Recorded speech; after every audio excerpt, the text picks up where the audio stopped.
Alrighty, good morning, everyone. Today is going to be BizText tutorial session number 5. In today's tutorial, we are going to cover um, the concept of BizPrint, what this panel is or platform, what it does, and how we can utilize its functionality to better print our entities and how it works. First things first, let me spend a bit of time talking about BizPrint itself and why we decided to actually create such a platform. Then I'm going to go and show how we can access such a panel and its functionality. And finally, after we've gone into the panel, we are gonna create a template, a fake template. We're gonna play around with all of its functionalities, and finally we will be able to print it, and we will print it. So today's what is it? The things that we're gonna do today is talk about BizPrint, show how we can access it, how we can use it to edit a template, save a template, and finally how to print a template using dynamically. Okay, without further ado, in order to access BizPrint or its functionalities, you will have to go to the printing of your Potter platform. And under the printing tab, the second, third, and the fourth entry being the product labels, product catalog, and packing list. These three features are directly related to our BizPrint. And well, based on the semantic differences between these three things that we've provided for you, eventually they're all going to be connected to BizPrint by giving it their own dynamic data and enabling BizPrint to create a dynamic template for those kind of data, so we would be able to print them. Apart from that, one other possible way that we could access BizPrint is through the products list and accessing a specific product. I'm just gonna search for a specific one, and then we don't have that. Oh, right. I think we do have this. Is by going into the details view of a specific product and clicking on the print icon here. Right, regardless of how you access the printing functionality of our BizPrint service, whether it be by clicking on this print icon here or by going through any of these three different views, filling out their own data, and then clicking on the print icon, buttons or icons, you will be shown a dialog here for each of these different sections. And this dialog would show you the available templates for that specific section. And it would also allow you to create templates.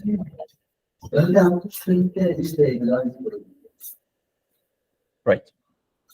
Okay.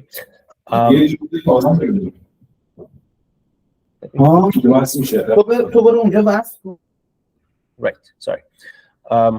Going back at it, we would be able to view the existing templates. We would have some control over removing them, editing their name, duplicating them, or creating a new template. We are going to get into those things, but first things first, since we don't have any available templates here, we're only allowed to create a new template. As soon as we click on this, we will be directed, or redirected rather, to the BizPrint template edition page. Now, so to recap, what we've done so far is we have tried to access the printing functionality of BizPrint after we've clicked on the dialog, or after the dialog has been opened up. We can either see the existing templates, add a new one, or edit those existing ones. What we've done is we've created a new template. And a new template has been created for us, and we've been redirected to the BizPrint panel. In this panel, first things first, I'm going to talk a little about the layout of this panel and where everything would be laid out or be placed. And then we are going to do some things as we progress through the tutorial. Um, at the very top of this section, you are gonna see three sections. The left section, which is the different components available for you to create this template with. There is this middle section that shows you the name of the template and allows you to edit it. And on the right section, it gives you some degree of control over the visual representation of this own panel. Starting with the left section, the very first entry is the logo icon of this panel. If you click on it, you're going to be presented with three entries. The quick actions, which opens up the quick actions menu for you. We're going to talk about this a little more after we've progressed a bit into this tutorial. And two other options for saving a local copy of this template and load a local copy. Saving a local copy would allow you to, as the name suggests, save the data of the template that you've just created or edited on your own local machine. And loading a local copy would mean that if you have an existing copy, or rather data of a template laying on your machine and you want to also have it on the cloud, you can just click on this and load it. We're going to do all of these things, but just to give you a recap. Then we are presented with a list of all the different components, namely the grid element, the text element, the time element, the page info element, the image, barcode, frame, every label, line, and finally dynamic elements.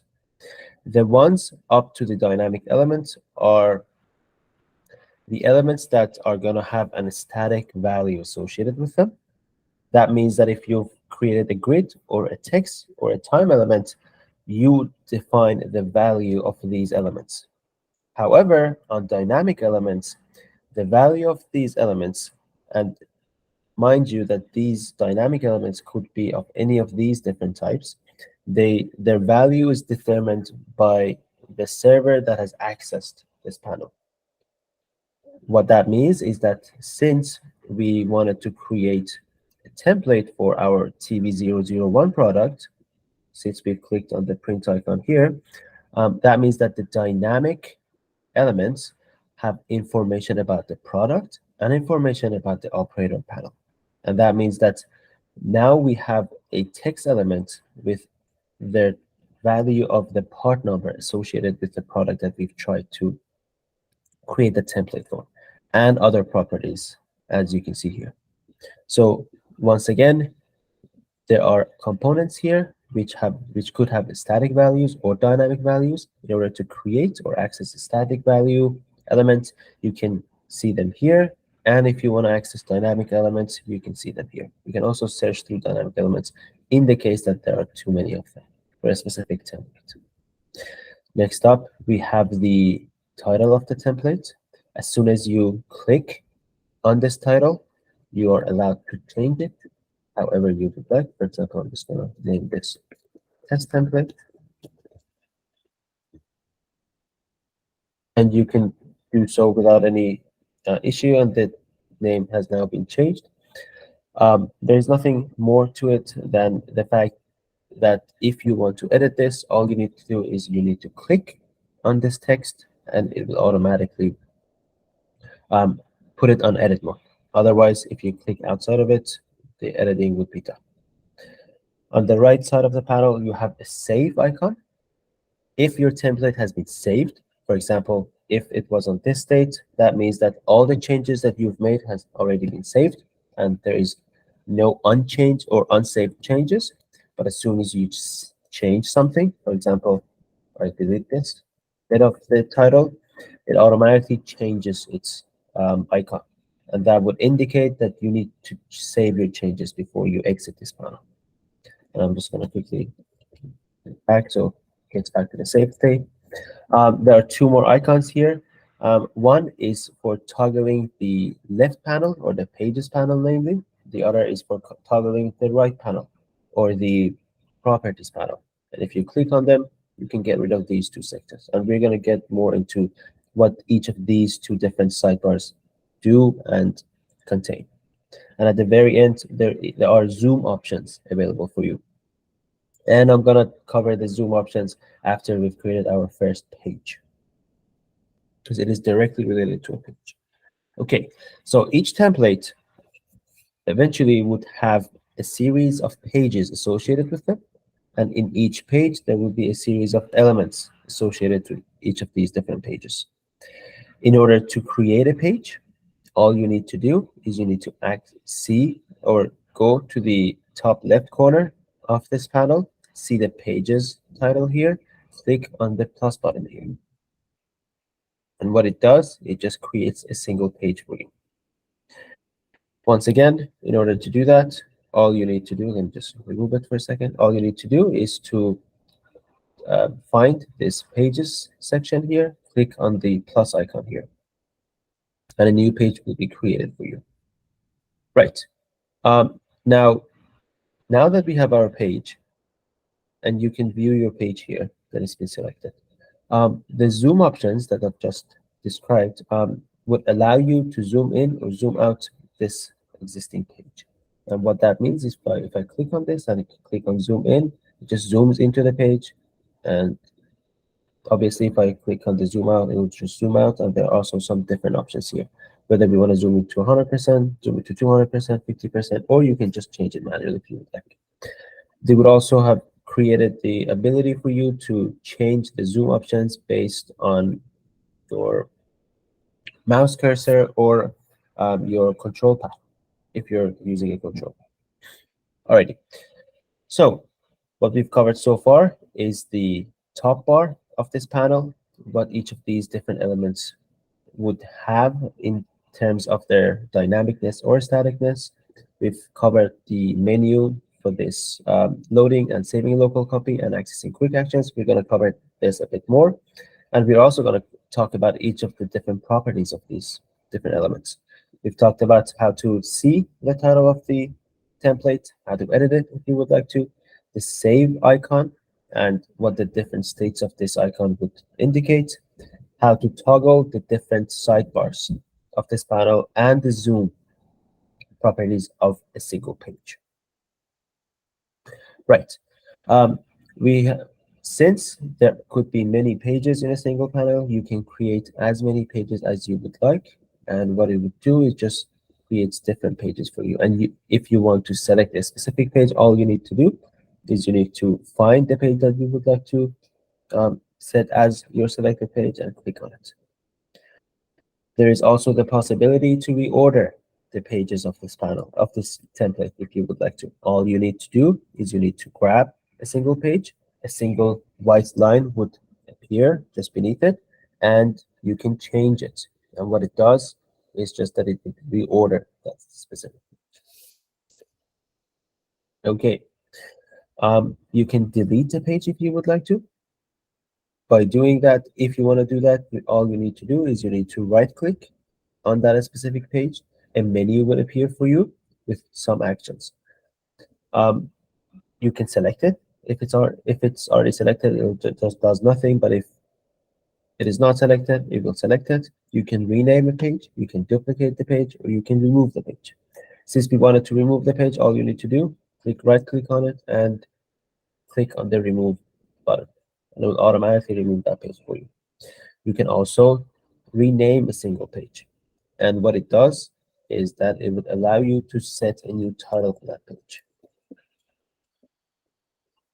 And you need to click enter, or you need to press enter or just click outside and it will automatically update it for you. Once again, if you want to rename a page, all you need to do, right click on it, the menu opens up, click on the rename button, and it will turn it into an input for you to change the title. And all you need to do is to click outside or press enter, and it'll automatically happen. And finally, we can duplicate a page, and by doing so, it will duplicate the page itself and all of its existing elements for you to have a copy of. All right. So what we've covered so far is how to add a page and how to reorder pages, select them, rename them, duplicate them, and finally remove them. Apart from pages, our templates have page sizes as well. And how we can access or actually see the selected page size is by looking on this text at the very top of this plus icon. So what you can notice is that as soon as you enter this panel, between these two different sections, the pages section is automatically selected for you, and that's why you're going to be able to see the pages title here, a plus icon, and the existing pages. If you want to see the existing page sizes and the selected page size, all you need to do is to click on this text here, and what it does is that it will now open up the page sizes section for you.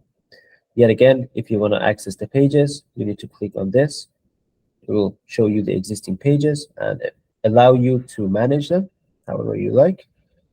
If you want to access the page sizes or the size of your page, all you need to do is you need to click on this, and it will show you the existing page sizes, your selected page size, which the title also appears here, and there's also a check button here. You can change your page size if you would like to, and if you notice, it just changes this page size. For example, if I have an A5, it's different than if I have an A0. It's a different size. Right. You can also create a custom page size if you would like to. And how this works is you just determine the width and the height of your custom page size with a millimeters scale. I'm going to leave it as a letter for the page size, but if you want to change your page size, you can easily do it by clicking on this and changing it. Getting back to the pages. Now let's look at the right panel for this template, or rather the sidebar. If my page is selected, on the right side, I can see the title of the page and some properties associated with this page. And these properties are created dynamically for each of the different entities of this panel. So a page would have different properties than each of these different elements. They might have some similar properties, but almost all of them have their own unique properties as well. A page, though, would have a print repetition property. And what it would do is that it says, having some elements inside my page, after I want to print that page, depending on the nature, it might create 4 or 5 physical pages. Now, this print repetition, as the name suggests, would give you an ability to print the number of repetitions of those physical pages. For example, if this single page would have created 2 physical pages, if I increase this by 1, then we would have 4 physical pages, because it would create 2 of each of those physical pages. It might seem a bit confusing, but as we go through it and actually see it in action, it would hopefully make much more sense. But it suffices to say that each of the different entities, as we select them on this panel, would have a section dedicated for their properties. For the pages, we have a print repetition property. One to determine how the print repetition works, and if the print repetition is on a fixed number, what is that number? The repeat count of that print repetition. We're going to get back to this more to explain it. All right. Now let's go to the elements and how we can put elements inside our pages, how we can manage them, change their size, change their position, change their value, and play around with all of them. I'm going to start off with the text element it would be the easiest element to work with. First things first, in order to add an element into our page, all we need to do is click on that specific element that we would want to add, an indicator would appear that says that now you've selected this text element, and we would have to put or place our cursor on the page and click on exactly where we would want to have this element on the page. For example, here, if I click it, this text element would appear here, and all I can do is I can now use my keyboard to give it a value. And again, I click on this text or on this text elements icon, I determine or decide where exactly I would want to have this element on my page. I would click on that place. It would allow now it would allow me to type what the value of this text would be. For example, new text.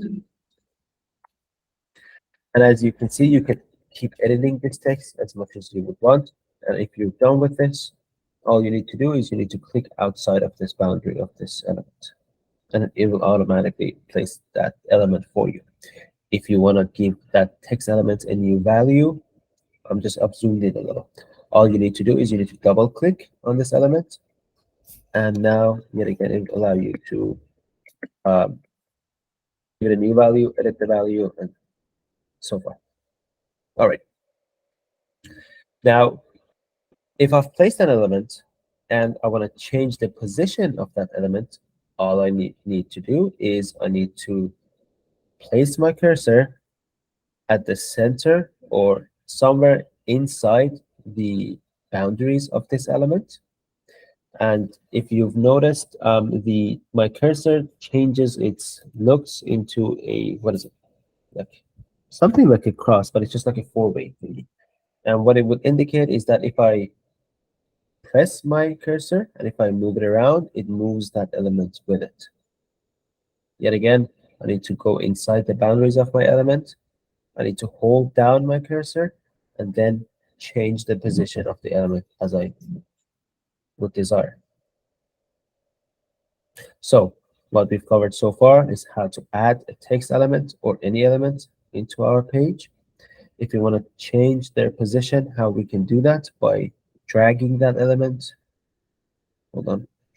By dragging that element around the single page, and how we can edit the value by double clicking on that text and changing its value. Now, if I want to change the size of this element, all I would need to do is I would either need to grab either of these four boundaries of this element or these four corners. And what it does is that if I click on it and drag it around, it just changes the size of the text accordingly, or that element accordingly. If I grab any of these four sides, it would just change the size on a single direction. If I grab a corner, you can do it on both sides. Okay. Mind you that if you've changed the size of a single text, and if you later on decide to edit the value of that text, and let's remember that the text that we're playing around with is a static text. It's a text that we determined its value for. It would be different from a text that the server has given us with a dynamic value. Anyways, if I want to change the value of our static text, and I've changed the size of it already, if I double click on it to change its value, it automatically resizes to the bounds of the actual text. So it's just something that you would want to have in mind. And then you can resize it if you would like to. Okay. Now let's look at the properties of this element.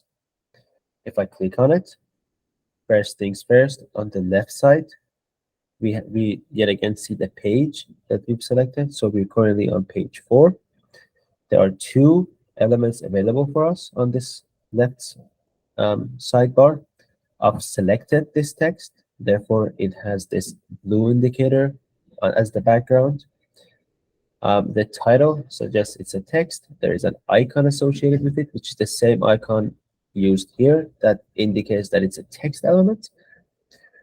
We can right click on it, yet again, to select it, rename it, duplicate it, or remove it if you would like to. Same thing as a page entity. Apart from that, we can lock it. And what it would do is that it would not allow us to change any of the properties of this text element anymore if we've locked it. If you want to lock it, all you need to do is you need to click on this. It'll automatically just lock it. And by unlocking it, it would just do that. Apart from that, you can reorder the elements within a page, all you need to do, it's very similar, is you need to grab it and drag it around, and it will just does it. If you want to rename it, you need to right click on it, click on rename, and give it a new title. For example, I'm just going to say test text, just for it to have a different um, title, and then if we reorder it, we can see that it's been reordered. All right. On the right side, which is the properties panel, we can see that the elements that we've selected so far is a text element. The title of it is test text, as you can also see here. There are some general properties associated with it, with this text, some layout properties, some text specific properties, and a fill property that we're going to talk about. Okay, first things first, the general properties are the x direction, the y direction. If you hover over these, it would also give you a more user-friendly name if you would like to call it that. For example, the x property is the left property, the y property is the top property, the w property is the width property, the h is the height, and the rotation property. And what it would allow us to do is that we can change the x and the y position of this element. We can change the width and the height of this element, and we can change the degree, the rotation degrees of this element. And all you need to do is you need to uh, play with it as if it was a normal input. For example, if I change it to 300, changes the width to 300. If I decrease this to, or rather increase it to 300, it just increases the height. If I change the x value to 50, it just changes its position on the x-axis by 50, and so forth. The layout would give us two options, whether we would want this text to appear on every page copy. And what it would suggest is that if we have elements, for example, grid elements or Avery elements, that would be repeated until all of its inner elements have been printed. For example, if I want to create an Avery label with 100 labels using a, let's say, 2x3 Avery label, and what it would suggest is that we would at least be creating 10 to 15 pages. And sometimes we would want specific elements to exist on every page copy of that page. For example, I have a single page here with an Avery label element, and it would equate to 10 to 15 physical pages after all of its elements have actually been printed. And sometimes I would want to have this text appear on all of those 15 pages. Sometimes I don't want that. If I don't want that, I would want to leave this unchecked, appear on every page copy. If I do want to have it appear on every page copy, I just need to check it. Same thing. Another property is whether it should be mirrored on every page record. And mirroring is a concept that we've introduced only for catalogs, but a gist of it is that depending on the number of the page copy that this element exists in, it can be mirrored on the x-axis. So if on the first page this text is on the left side, on the next page copy, which is the second page, this text element would be appear on the right side instead of the left side. It just alternates between the two different values of x-axis, for example. We have text-specific properties. There is the font family. You hover over it. There are different font families available for this text. If you want to change it, for example, I want to change it to XO2, or I want to change it to Open Sans, anything that you would like. By default, I think it's on Enter. We have the font weight, and just changes the font weight of the text. We have the size, changes the size of the text. We have the alignment of the text, whether it should be left aligned, right aligned, or center aligned, depending on the size. And we have some transformation logic on it as well, whether we want to have the value to always be on uppercase, always be on lowercase, or be represented as is. And finally, the fill property is the color of that text, and what it would allow us to do is allow us to determine a new color for that text. Um, It should be pretty obvious on how to use this color indicator, but just to give a brief description, you can decide on the actual pixel value of this color if you know it right off the bat. But if you don't, all you need to do is you need to click on this color um, rectangle. It would open up a dialog for you that is specific for color picking purposes, and then you can just change the color however you would like to. You can also play with the opacity using this section. For example, I want to have an opacity with 50 or 100 opacity. Right. Um, that's all there is to it for text element. Um, I'm gonna right. So what we've done so far is we've created an element. We've showed how to place an element on a page. How the placed elements on a page would appear on the left side. What we can do with them. How we can play with the renaming, duplication, removing, and reordering. And how we can change the properties of a selected element using this right sidebar, what each of these different properties with the text element would mean, and finally, how we can resize and reposition a single element on this page. I'm going to quickly wait for about 2 to 3 minutes if you have any questions. So, Barrett. Okay. Right. We've covered the text. I'm going to briefly cover the other elements as well. We have the time element. The time element is specifically designed to determine the current time of the uh, of today, the exact time with a specific format. The difference between a time and a text is very minimal. As you can see, everything else is exactly the same. There's only one extra property for this time element, and that is the format of the um, this component. And what it would do is that you can determine the format that you would like this time element to show. And these are universal values, but we could talk more a bit um, on how these different values would work and what they would mean. And but I'm pretty sure that in the case that you would like to change this, you can either search it online or you can just come to us and we could have a brief explanation. But it suffices to say that the format of the text element will determine how this time element determines how this element will be displayed, or the current time will be displayed. Apart from that, everything is exactly the same. Moving on to the next component, we have the page size element, or sorry, the page info element.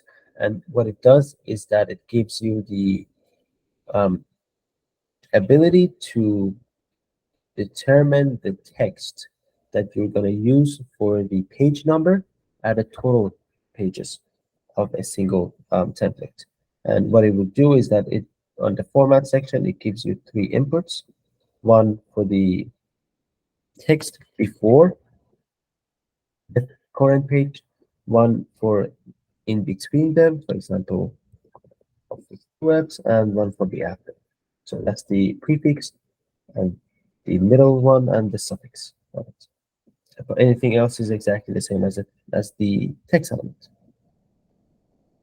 Apart from that, we have the image element. If you would want to have an image element added, all you need to do is you need to click on it, select the image that you would like to add here, for example, this, and add it, and the image will be added here. You can resize it and change the properties as you desire. There are some um, properties that are the same with the text, time, or the page number element. Some of them are different.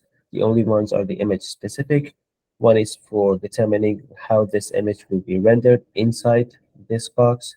One is for the border radius of this image, and one is for actually cropping the image itself. And the very last one is to choose another image if you would like to. I'm going to delete this image just to show how the deletion works here. And after that, we have the barcode element. The barcode element is the creation is the same. All you need to do is you need to provide a value here, and the barcode will be automatically generated for that value. There are some barcode specific properties here. There is one for margin and one for line width. These two are the most important ones that we need to pay attention when you're working with barcodes. The margin would determine the margin of the barcode from the available, let's say, the bounds. If you wanted to have some bounds, and the default value should always be sufficient here. And there is line width, and line width, the higher the value of the line width, the more appropriate is this barcode for larger pages. For example, if I have this barcode to be this size, by increasing the line width, if you notice, this barcode will just fit easier. And if this barcode is really small, and lower line width would be more sufficient here. And it just changes the way that it is rendered. Um, Apart from that, you can also include a label if you would like to. And the label would just be the label underneath or on top of it.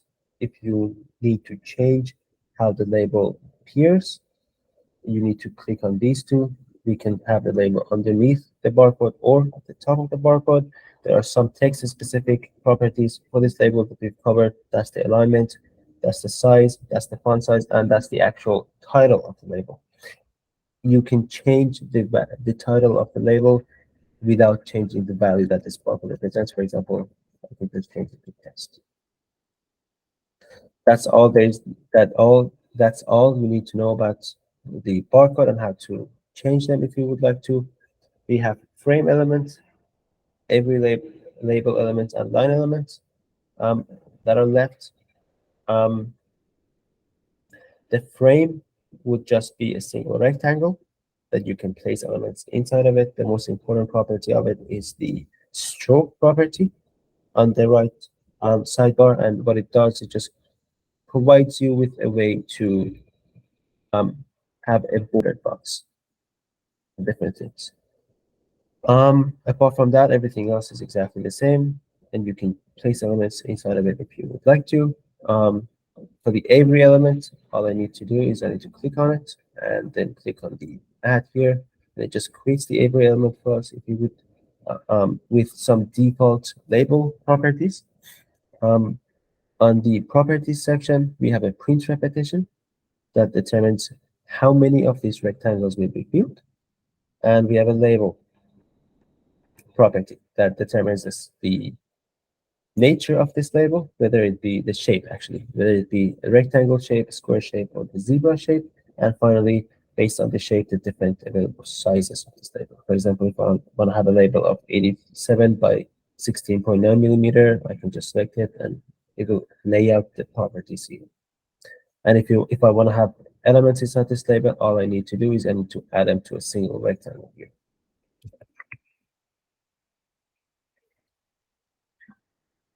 And change it. All right. Um, that's all you need to know. You need to know about the labels. When you want to create it statically, I'm going to use a different page and explain some of the dynamic values here. These are the ones that we will most likely be working with. For example, the part number, text of a single product, or rather the UPC barcode of a product.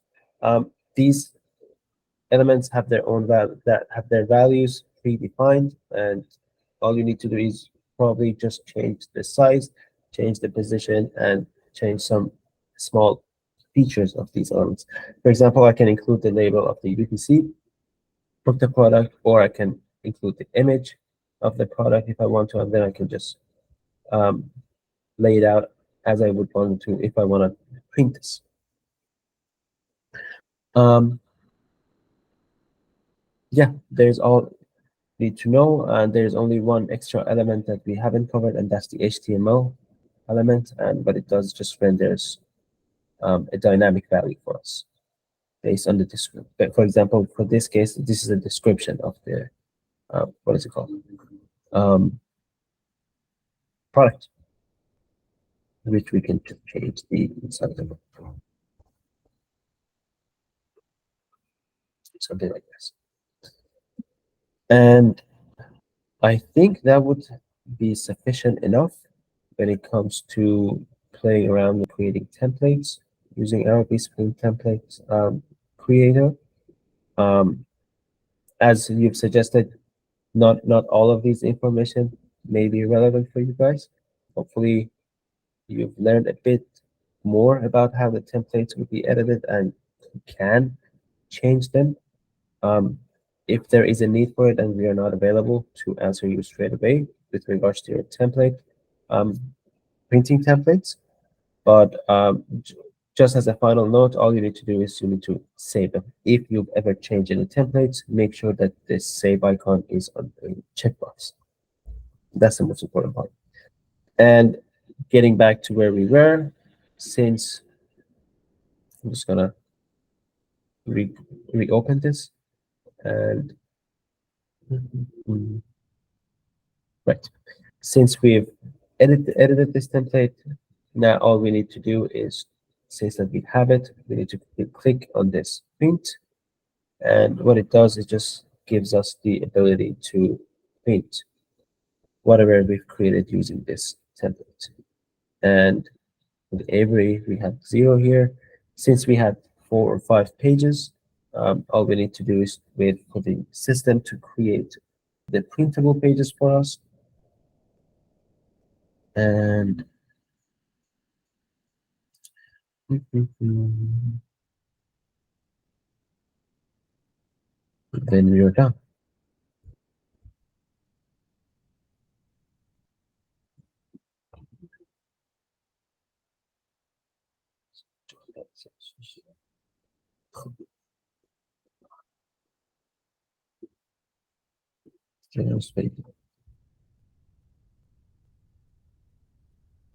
Oh, waiting on the 4th page. But this is page number. Which one is this? Right. Well, this is taking a bit longer than expected. You don't need to wait that long, but it suffices to say that the pages that we have created with all the different properties that we have set are now here. They've been created with all the different values that we wanted them to be created with. And finally, you would be able to see a print icon here. For simplicity's sake, I'm just going to remove a bunch of these different pages, save it, and reprint the template just for the purpose of us seeing the different available buttons or actions here. That would be faster. Right. For example, if I only had these 4 pages here, just to reiterate on that, since my page had a print repetition of 4, what it did is just created 4 copies of the same values. There are some things that you can change here. There are namely the order of the printed pages if you would like to. You can also add blank pages before or after any of these existing pages. And you can also remove some specific printed pages if you would like to. You can print them when you're done with all these operations, and it would give you an option for these things to be printed. Do we have a size letter? So let's change it to a letter size. I think this is the most important part of this tutorial, at least for the operations sake, and that is that when you want to save your values here, specifically when you want to create PDFs, make sure you click on the more settings here, and make sure that I think now you can see the dialog. Is that right? The print dialog. Yes, Right. now I see it. At that Right. moment, I didn't see it. Right. It's okay. So the destination here for the print dialog needs to be saved as PDF, and the rest is okay. Make sure the paper size is letter, the same as the page size here. The margin is none usually, but apart from that, if the destination is save as PDF, then you can easily save it. For example, if I save this here to my downloads folder as test template, I can see that the test template is here and it will be used as a PDF. And now it's an actual PDF here, right? So Okay. yet again, all you need to do is you need to print it, So this would be ready. Click on the print icon, put your destination as save as PDF. Okay.